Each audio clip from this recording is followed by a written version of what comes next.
सकल धनगर समाजाच्या वतीने पंढरपूर येथे राज्यव्यापी आमरण उपोषण सुरू आहे। वेगवेगळ्या जिल्ह्यातील सहा व्यक्ती या उपोषणासाठी बसलेल्या आहेत। आज उपोषणाचा 11वा दिवस आहे आणि जे उपोषणकर्ते आहेत दीपक बोराडे यांची तब्येत खालावलेली आहे। त्यांनी हॉस्पिटलमध्ये उपचार घेण्याला नकार दिलेला आहे। आपल्या समेत दीपक बोराडे आपण विचारूया, दादा आज 11वा दिवस आहे, तुमची तब्येत खालावली आहे आणि तुम्ही उपचार घेण्यास नकार दिलेला आहे। आता इथं तुम्ही उपचार सुरू केला, नेमकं यामागचं कारण एवढं काय आहे? खरं म्हणजे उपोषण सुरू झाल्यानंतर तिसऱ्या चौथ्या दिवशीच माझी तब्येत खराब झाली होती, कारण मी अगोदरच थोडासा आजारी होतो।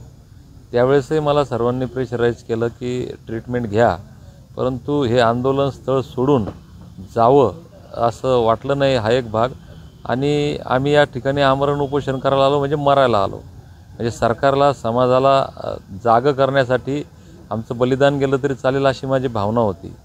आणि मी 2 दिवस झाले मलाही माहिती होतं की माझी तब्येत ठीक नाही आहे, त्याच्यामुळे आम्ही ट्रीटमेंट त्या नाकारली, टेस्टिंग नाकारल्या। परंतु आज या ठिकाणी मूळहून हे डॉक्टर नवरोटे साहेब या ठिकाणी आले आणि त्यांनी आमचं ब्लड वगैरे सॅम्पल टेस्ट केलं आणि त्याच्यामध्ये मला जो डाऊट होता की माझ्या शरीरामध्ये काय काय अडचणी आहेत त्या त्यांना दिसल्या आणि मग त्यांनी म्हटलं ॲडमिट व्हा। मी नाही सांगितलं। आमचे सोबतचे बांधव असतील किंवा इतर आणखी सगळ्यांनी फोर्स केला आणि डॉक्टर साहेबांनी पण रिक्वेस्ट केली की मी तुमच्या समाजाच्या प्रेमापोटी इथपर्यंत आलो आहे, आमची विनंती आपण मानावी की नाही तुम्ही हॉस्पिटलला जात तर इथं का होत नाही, तुम्ही ट्रीटमेंट घ्यावी। आणि मग या सर्वांच्या विनंतीला मान देऊन आता मी या ठिकाणी ट्रीटमेंट घेतो आहे। महाराष्ट्राचे मुख्यमंत्री म्हणजे तुमचं शिष्टमंडळ गेलं होतं, त्या शिष्टमंडळाने सांगितलं की महाराष्ट्राचे हे पहिले मुख्यमंत्री की ज्यांनी लांबड न लावता तात्काळ नियुक्ती केली। त्या जी समिती नियुक्ती करण्यात आली त्यात तुमच्या समाजाचे शिष्टमंडळाचे काही तज्ज्ञ लोक पण आहे। अशा वेळी एवढ्या टोकाच्या भूमिका घेणं हे याबाबत कितपत हे तुम्हाला काय वाटतं, याविषयी काय सांगाल? मी आदरणीय एकनाथ शिंदे साहेबांचे आभार व्यक्त करतो।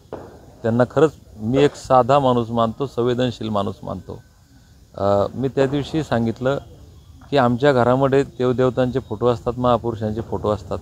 आमचा हा 78 वर्षाचा अन्याय जर या मुख्यमंत्री महोदयांनी आणि देवेंद्र फडणवीस साहेबांनी तर आम्हाला शब्दच दिलेले आहे, वचन दिलेले धनगर जमातीला, जर यांनी जर आमचा हा आरक्षणाचा प्रश्न सोडवला तर आमच्या घरामध्ये आम्ही देवेंद्र फडणवीस साहेब असतील, शिंदे साहेब असतील यांचे फोटो आमच्या घरामध्ये लावू, हे मी त्याच दिवशी सांगितलं। पण अत्यंत खेदानं सांगावंसं वाटतं की या पूर्वीच्या काळामध्ये आमच्या जमातीचे शेकडो आंदोलनं झाले, शेकडो बैठका सह्याद्रीला झाल्या आणि तितकेच आश्वासनं देखील दिल्या गेले।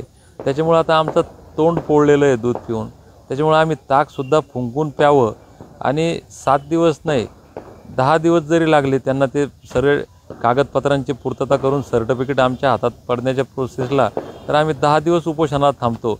पण तितका विश्वास ठेवण्याइतका विश्वास आमच्यात राहिला आणि म्हणून आम्ही या निर्णयावर ठाम राहिलो। घाई गडबडीत जर तुम्हाला उपोषण हे आरक्षण दिलं गेलं तर ते कायद्याच्या चौकटीवर टिकणार नाही आणि हा तुमचा संघर्ष पण तिथं फेल होऊ शकतो। कायद्याच्या चौकटीत टिकण्यासाठी थोडासा अभ्यासांती जर तुम्हाला तुमची मागणी मान्य केली गेली तर ते तुमच्या सकल समाजाची पिढ्यानपिढ्या ते हिताचं ठरणार आहे। अशावेळी तुमची जी भूमिका आहे तर या भूमिकेबाबत तुम्ही काय सांगाल? फार किचकट असं काहीच नाही। 2014ला आदरणीय देवेंद्र फडणवीस साहेबांनी त्यावेळेस बारामतीला आमच्या समाजाला सांगितलं होतं की माझा अभ्यास झाला आणि खरोखर झालेला आहे। देवेंद्र फडणवीस साहेब वकील आहेत आणि मी अत्यंत प्रामाणिकपणे सांगतो, मी म्हणजे फडणवीस साहेबांचा विरोधक आहे, मी काही भाजपचा माणूस नाही आहे, पण अत्यंत प्रामाणिकपणे आणि जबाबदारीनं सांगतो, धनगर जमातीला जर आरक्षणाचा अंमलबजावणी करून धनगर जमातीच्या लेकरांच्या हातामध्ये जर सर्टिफिकेट कोणी देऊ शकतं तर ते फक्त देवेंद्र फडणवीस साहेब देऊ शकतात।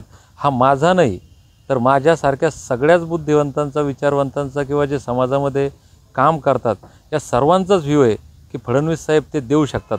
त्याच्यामुळं मला अभ्यासाची चिंता नाही, फडणवीस साहेबांचा अभ्यास झालेला आहे, त्यांनी फक्त इच्छाशक्ती दाखवावी। आणि मी आपल्या माध्यमातून विनंती करेल, आदरणीय देवाभाऊ, आपल्याला राजकीय अमर होण्याची संधी आहे, कारण महाराष्ट्रात 2 नंबरचा धनगर समाज आहे आणि हा धनगर समाज तुमचे उपकार आजन्म विसरणार नाही, तुमचे फोटो विधिमंडळातून कधीही बाहेर जाणार नाही याची मी तुम्हाला खात्री देतो। हे तुम्ही आरक्षणाची अंमलबजावणी करा आणि आमच्या जमातीचा 78 वर्षाचा हा जो अन्याय दूर करून आमच्या जमातीच्या हातामध्ये एसटीचे सर्टिफिकेट द्या। उपोषणकर्ते बोराडे यांची भूमिका ही साही उपोषणकर्त्यांची भूमिका आहे, सकल धनगर समाजाची भूमिका आहे. आता याबाबत राज्य सरकार काय नेमका निर्णय घेतं आहे हे येणारा काळच स्पष्ट करेल. संतोष कुलकर्णी, जय महाराष्ट्र न्यूज, पंढरपूर.